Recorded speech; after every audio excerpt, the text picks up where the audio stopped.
চলছে পবিত্র রমজান মাস, আর এই মাসে অনেকেই মনে করেন ওজন কমানোর জন্য একটা আদর্শ সময়, কিন্তু আসলে সেটা কি সঠিক? মোটেও নয়। কারণ এই সময়টা সারাদিন না খেলেও অনেকে সেহরি এবং ইফতারে এতটাই খেয়ে ফেলেন যে ওজন বেড়ে যায় লাগাম ছাড়া। অনেকে আবার খাবারের পরিমাণ বেশি না খেলেও নানা রকম মুখরোচক খাবার, বিশেষ করে ভাজা পোড়া এবং মিষ্টি খেয়ে ফেলেন, আর এতেই বেড়ে যায় শরীরে অনাকাঙ্ক্ষিত ওজন। তবে বিভিন্ন গবেষণায় দেখা গেছে রমজানে বেশ কয়েকটি নিয়ম মানলে দ্রুত ওজন কমানো সম্ভব হয়। বিশেষ করে সেহরি এবং ইফতারে খাবারের দিকে খেয়াল রাখতে পারলে ওজন কমানো বেশ সহজ হয়ে পড়ে। সেই সাথে ছোট ছোট কিছু অভ্যাসের পরিবর্তন আনাটাও সম্ভব। কিভাবে, চলুন জেনে নেওয়া যাক। সেহরি ও ইফতারে খুব বেশি ঝাল ও মশলাযুক্ত খাবার এড়িয়ে চলুন। এর বদলে প্রচুর পরিমাণে সবজি ও ফল খান। পাশাপাশি প্রোটিনের চাহিদা পূরণে কম মশলাযুক্ত মাংস খেতে পারেন। মনে রাখবেন, সেহরি কখনোই বাদ দেবেন না। এটা দিনের প্রথম খাবার। এই খাবার আপনাকে সারাদিন কর্মক্ষম রাখবে এবং শরীরের শক্তি যোগাবে। এই খাবার বাদ দিলে আপনি ক্রমশই দুর্বল হয়ে পড়বেন।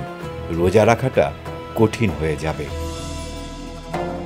ইফতারের পর পর্যাপ্ত পরিমাণ পানি পান করুন। সাথে ফলের জুস, ডাবের পানি, লাচ্ছিও গ্রহণ করতে পারেন। কারণ রোজার সময়ে শরীরকে আর্দ্র রাখা খুব জরুরি। পাশাপাশি এটি ওজন কমাতেও সাহায্য করে। পুরো রমজানে উচ্চ পরিমাণ আঁশ ও প্রোটিনযুক্ত খাবার খান।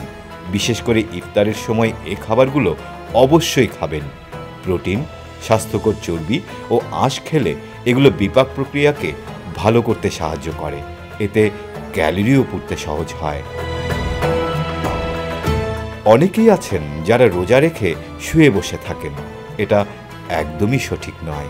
বরঞ্চ সারাদিন কর্মক্ষম থাকার চেষ্টা করুন। রোজা রাখলে খুব দ্রুতই ক্লান্ত হয়ে যাওয়ার সম্ভাবনা থাকে, তাই এই সময় হালকা ব্যায়াম করতে পারেন। রোজা রাখার পাশাপাশি ব্যায়াম করলে এটি ওজন কমাতেও সাহায্য করবে। সম্ভব হলে ইফতার ও সেহরিতে মিষ্টি জাতীয় খাবার এড়িয়ে চলুন। এর বদলে ফল, ফলের রস, খেজুর খেতে পারেন। মনে রাখবেন, ওজন নিয়ন্ত্রণের জন্য আত্মনিয়ন্ত্রণ জরুরি। যখন সামনে অনেক মজাদার খাবার, তখন লোভ সামলানোটা সত্যিই কঠিন হয়ে পড়ে। এজন্য ফিট থাকতে নিজের মনকে নিয়ন্ত্রণ করতেই হবে।